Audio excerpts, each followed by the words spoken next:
नमस्ते दोस्तों, मैं मौर्य वर्षा मेरे YouTube चैनल पर आप सबका स्वागत करती हूँ। आज हम मैथिली शरण गुप्त का साकेत, जिसमें नवम जो सर्ग है वह नेट के पाठ्यक्रम में रखा गया है। नवम सर्ग की व्याख्या आज हम शुरू करने वाले हैं। ठीक है, तो चलिए पहली जो पंक्ति है वो देख लेते हैं। दो वंशों में प्रकट करके पावनी लोक लीला, सौ पुत्रों से अधिक जिनकी पुत्रियां पुतशीला, त्यागी भी है शरण जिनके जो अनासक्त गेही, राजा योगी जय जनक वे पुण्य देही वेदीही। अब इसमें दो वंशों में यानी दो कुलों में, रघुकुल और जो निमि कुल में, पावनी यानी पवित्र, पूतशीला यानी पवित्र शील वाली या पुत्रों के समान शील वाली, अनासक्त यानी आसक्तिहीन, गेही यानी गृहस्थी, पुण्य देही यानी पुण्य शरीर वाले, अत्यधिक यानी धर्मात्मा, वेदेही यानी सांसारिक विषयों से विमुख। राजा जनक के विलक्षण गुणों का वर्णन करते हुए कवि ने इन पहली पंक्तियों में कहा है कि राजा जनक की जय हो, जिन्होंने अपनी पवित्र लीला को रघु और निमि दोनों वंशों में प्रकट करके अपने विलक्षण गुणों से इन्हें गौरवान्वित किया है। अर्थात निमि वंश में स्वयं जन्म लेकर और रघुवंश में पुत्रियों 100 पुत्रों से भी अधिक अपने वंश के गौरव को बढ़ाने वाली है। त्यागी पुरुष भी जिनकी शरण में आकर आश्रय लेते हैं, जो आसक्तिहीन होकर भी गृहस्थी है, गृहस्थ धर्म का पालन करने वाले हैं, राजा होकर भी योगी है, अत्यंत धर्मात्मा है और सांसारिक विषयों से विमुख रहने वाले हैं। यहाँ पर पुत्रों से भी जो बलशाली और रघुवंश का नाम गौरव से बढ़ाने वाली पुत्रियां होती है, ऐसा कवि ने कहा हुआ है। इस पंक्तियों में व्यतिरिक्त श्लेष, विरोधाभास और यमक अलंकार है। ठीक है, आगे की जो पंक्तियां हैं वह इस तरह है। विफल जीवन व्यर्थ बहा बहा, सरस दो पद भी न हुए अहा, कठिन है कवित्य तव भूमि ही, पर यहाँ श्रम भी सुख सहा रहा। अब विफल यानी असफल, फलहीन, जीवन यानी जल, बहा यानी व्यतीत हो गया, सरस यानी रस युक्त, जल से युक्त, दो पद यानी राम के दो चरण, या यहाँ पर जो पंक्तियां के लिए ये शब्द प्रयोग हुआ है। तव भूमि यानी तुम्हारा क्षेत्र या तुम्हारी रचना। ठीक है, अब इसमें जो 2-3 अर्थ निकलते हैं इन पंक्तियों के। पहला अर्थ इस तरह निकलता है कि कवि इसमें कहते कि राम की वंदना कर रहे हैं, अपनी इसी दैन्य दशा पर प्रायश्चित्त करता हुआ वह कहता है कि मेरा जीवन असफल होकर व्यर्थ ही व्यतीत हो गया। मुझे खेद है कि मैं राम के चरण युगल की पूजा करके उन्हें जल से पखार कर अपनी कविता के 2 पदों को भी रसयुक्त नहीं बना पाया। हे कविते, यानी तुम्हारा क्षेत्र कठिन है, सत्काव्य की रचना सरल काम नहीं है। फिर भी कवि प्रतिभा के अभाव में केवल श्रम से ही काव्य की रचना करके मुझे उसी प्रकार का सुख मिल रहा है जिस प्रकार का सुख कवि को रचना करके मिलता है, और जिस प्रकार का सुख कवि प्रतिभा के द्वारा रची हुई कविता से उन्हें मिलता है। भाव यह है कि यद्यपि सुखदायिनी कविता की रचना करने से या करने के लिए कवि प्रतिभा अपेक्षित है, तथापि राम विषय कविता यदि श्रम से भी रची गई है तो वह भी उसी प्रकार का सुख देती है जिस प्रकार का सुख प्रतिभाजन्य कविता से मिलता है, क्योंकि राम का चरित्र स्वयं में जो सत्काव्य ही है। अब इस पंक्तियों का जो दूसरा अर्थ निकलता है कि जल का गुण है फलों की उत्पत्ति करना, और यही उसकी सार्थकता है, किंतु यह जल व्यर्थ में ही बह गया, क्योंकि यह 2 पग भूमि को भी पुष्पित और पल्लवित नहीं कर सका। जिस प्रकार पस्तर भूमि पर जल को कोई प्रभाव नहीं होता, उसी प्रकार प्रतिभाहीन व्यक्ति के लिए सरस काव्य की रचना दुष्कर है, और जिस प्रकार पर्वत प्रदेश पर छल छलाता पानी सुख देने वाला होता है, उसी प्रकार श्रम साध्य कविता भी यदि उसका महु उद्देश्य है प्रतिभाजन्य कविता की भांति सुख देने वाली होती है। अब इन पंक्तियों का तीसरा अर्थ यह भी होता है कि कवि से पूर्व महर्षि वाल्मीकि और गोस्वामी तुलसीदास ने भी रामायण लिखा था, पर ये दोनों उर्मिला के आदर्श चरित्रों को अंकित करना भूल गए। उर्मिला के प्रति इनका जो उपेक्षा भाव ही बना रहा है। और यहाँ पर गुप्त जी ने इसी के ओर संकेत करते हुए कहा कि उर्मिला का जीवन अत्यंत उज्जवल था, परंतु वह व्यर्थ ही गया, क्योंकि वाल्मीकि और तुलसीदास की कविता के 2 पद भी उससे सरस नहीं बने। अर्थात इन दोनों महाकवियों ने उसके चरित्र को उजागर करने के लिए 2 पद भी नहीं लिखे। और मुझ में इन दोनों कवियों की सी कोई प्रतिभा नहीं है, फिर भी उर्मिला के चरित्र का श्रम साध्य कविता में वर्णन करके मैं सहज कविता का या कविता सा जो आनंद होता है वह आनंद प्राप्त कर रहा हूँ। ठीक है, इस पंक्तियों में श्लेष अलंकार है। आगे का जो पद या पंक्तियाँ इस तरह है। करुणे क्यों रोती है उत्तर में और अधिक तू रोई, मेरी विभूति है जो उसको भवभूति क्यों कहे कोई। अब इसमें करुणे यानी है करुण, उत्तर में यानी जवाब में या उत्तर रामचरित्र नामक काव्य में विभूति यानी ऐश्वर्य और भवभूति यानी संसार का ऐश्वर्य, शिव की भस्म। भवभूति नामक कवि जो करुण भाव के मूर्धन्य कवि माने जाते हैं और जिनका काव्य रामचरित्र करुण भाव का सर्वश्रेष्ठ काव्य माना जाता है, इसीलिए ये शब्द प्रयोग हुआ है। हे करुणे तू क्यों रोती है। भवभूति यानी रामचरित्र मानस में जो उत्तर रामचरित्र है में तू पहले ही बहुत रो चुकी है। यह सुनकर करुण उत्तर देती है कि मैं इस कारण रो रही हूँ कि जो विरह भाव मेरी जो विभूति है उसे संसार का ऐश्वर्य या शिव की भस्म या भवभूति कवि को ही इसका अंतिम कवि क्यों माना जाए। कवि इन पंक्तियों में अपने द्वारा वर्णित विरह वेदना का जो औचित्य बता रहे हैं और वो ये कहते हैं कि भवभूति कवि ने विरह वेदना का इतना सांगोपांग वर्णन किया है कि पूर्ववर्ती कवियों के लिए कुछ कहने के लिए जो शेष बचा ही नहीं है।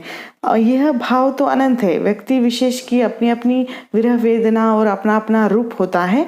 यह भाव संसार व्यापी है, शिव की भस्म की भांति कल्याणकारी भी है, अतः इसे तुच्छ या शांत मानना उचित नहीं है। इसीलिए विरह वेदना का जितना भी वर्णन किया जाए उतना ही कम है। इसमें कवि ने विरह वेदना से संबंधित अपने विचार व्यक्त किए हैं। ठीक है, इन पंक्तियों में मानवीकरण अलंकार है।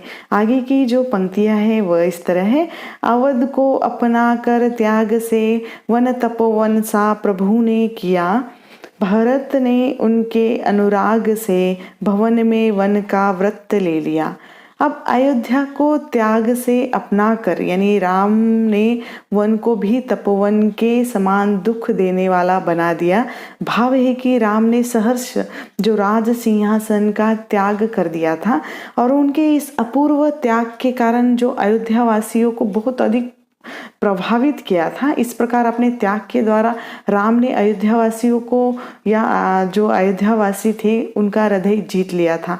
तो भरत ने राम के प्रेम के कारण राजभवन में रहकर भी जो वन का व्रत ले लिया था, यानी वन की तरह वह अपना जीवन व्यतीत कर रहे थे। अर्थात वे राजभवन में रहकर भी वन निवासी योगियों का जो वेश धारण कर या जीवन वह बिताने लगे थे। इस पद में उर्मिला के विरह के वर्णन से पूर्व कवि की जो पृष्ठभूमि रही है और पृष्ठभूमि के रूप में उन घटनाओं का उल्लेख कवि कर रहा है जो उसके विरह के कारण बनी हुई है। ठीक है, इन पंक्तियों में विरोधाभास और यमक अलंकार है। आगे की जो पंक्तियां है वह इस तरह है। स्वामी सहित सीता ने नंदन माना सघन गहन कानन भी, वन उर्मिला बधू ने किया उन्हीं के हितार्थ निज उपवन भी, अपने अतुलित कुल में प्रकट हुआ था कलंक जो काला, वह उस कुल बाला ने अश्रु सलील से समस्त धो डाला। अब इसमें स्वामी यानी स्वामी सहित का अर्थ यहाँ होता है पति के साथ, नंदन यानी स्वर्ग का उपवन, सघन गहन यानी भारी और भयानक, कानन यानी वन, हितार्थ यानी भलाई के लिए, अतुल्य यानी अद्वितीय, कुल बाला ने यानी उर्मिला ने, अश्रु सलील यानी आंसू रूपी जल। सीता ने अपने पति के साथ भारी और भयानक वन को भी स्वर्ग के उपवन के समान सुखदायी माना था और उर्मिला ने उन्हीं की भलाई के लिए अपने उपवन को भी वन बना लिया था। कहने का तात्पर्य इतना ही है कि सीता तो अपने पति के साथ वन में चली गई थी, इसलिए उन्हें पति का साथ तो मिला, यानी साथ होने के कारण वह वन में भी वह सुख प्राप्त कर रही थी। और सीता और राम की भलाई के लिए, उनकी सेवा करने के लिए उर्मिला ने अपने पति लक्ष्मण को उनके साथ भेजकर अपने सुख को भी विरह के कारण दुख में बदल दिया था। इसमें कवि सीता की अपेक्षा उर्मिला के चरित्र की महत्ता का वर्णन यहाँ कर रहे हैं और उर्मिला के चरित्र के जो महत्व को वर्णन करते हुए कवि कहते हैं कि अपने अद्वितीय कुल में जो काला कलंक प्रकट हुआ था, अर्थात कैकेयी की स्वार्थपरता के कारण रघुवंश को जो कलंक लगा था, वह उर्मिला ने सारा की सारा अपने आंसू रूपी जल से धो दिया था। कहने का भाव यह है कि कैकेयी ने अपनी स्वार्थ साधना के लिए निर्दोष राम को 14 वर्ष के लिए वन भेजकर रघुकुल पर जो कलंक लगा दिया था, उसी कलंक को उर्मिला ने अपने अपूर्व त्याग से मिटा दिया था।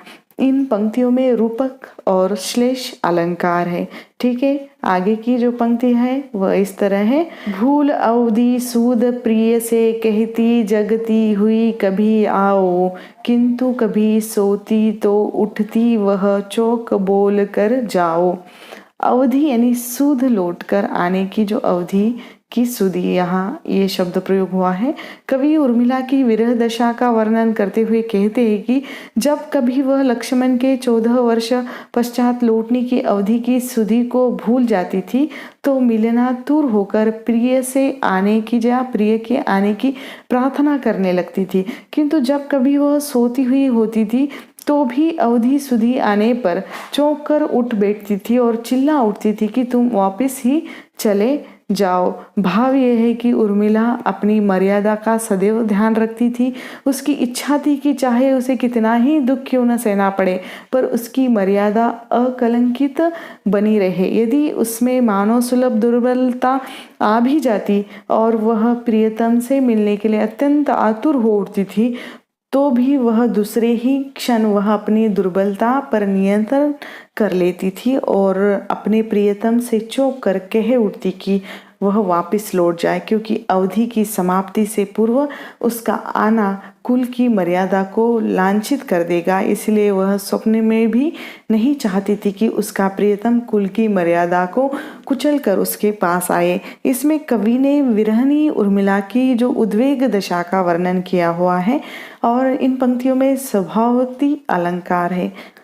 आगे की पंक्तियाँ इस तरह है। मानस मंदिर में सती पति की प्रतिमा थाप, जलती सी उस विरह में बनी आरती आप। आँखों में प्रिय मूर्ति थी, भूले थे सब भोग, हुआ योग से भी अधिक उसका विषम वियोग। अब इसमें मानस मंदिर यानी हृदय रूपी मंदिर, प्रतिमा यानी मूर्ति, थाप यानी स्थापित करके, भोग यानी सांसारिक सुख, योग यानी योग साधना, विषयमक वियोग यानी भारी विरह। अब इसमें कवि कहना चाहते हैं कि वह सती उर्मिला अपने हृदय रूपी मंदिर में अपने प्रियतम लक्ष्मण की मूर्ति स्थापित करके और स्वयं आरती बनकर उस विरह में जलती सी रहती थी। भाव यह है कि उर्मिला अहर्निश अपने प्रियतम की याद में डूबी रहती थी और उसके विरह में अत्यंत दुखी होती रहती थी। और अपने प्रियतम के प्रति उर्मिला की तन्मयता का वर्णन कवि ने इसमें किया हुआ है। विरह के कारण वह सभी प्रकार के सांसारिक सुखों को भूल गई थी, अर्थात वह सांसारिक सुखों से एकदम उदासीन हो गई थी। उसकी आंखों में सदैव उसके प्रिय की मूर्ति बसी रहती थी। इस कारण उसका भारी विरह उसके लिए योग साधना से भी बढ़ गया था। कहने का भाव यह है कि जिस प्रकार योग के द्वारा योगी चित्तवृत्तियों को सांसारिक विषयों से हटाकर अपने आराध्य में तन्मय हो जाता है, ठीक उसी प्रकार विरहनी उर्मिला के विरह ने उसे सांसारिक सुखों से हटाकर उसके प्रिय में तल्लीन कर दिया था। इस प्रकार उसका विरह योग से भी अधिक बढ़कर सिद्ध हुआ था। ठीक है। अब इसमें जो अलंकार है, यमक है अलंकार, व्यतिरिक्त अलंकार है और छः का अनुप्रास अलंकार है। ठीक है, तो यहाँ पर हम रुकते हैं। आगे के जो साकेत के नवम सर्ग की व्याख्या हम अगले वीडियो में करेंगे। तब तक के लिए धन्यवाद।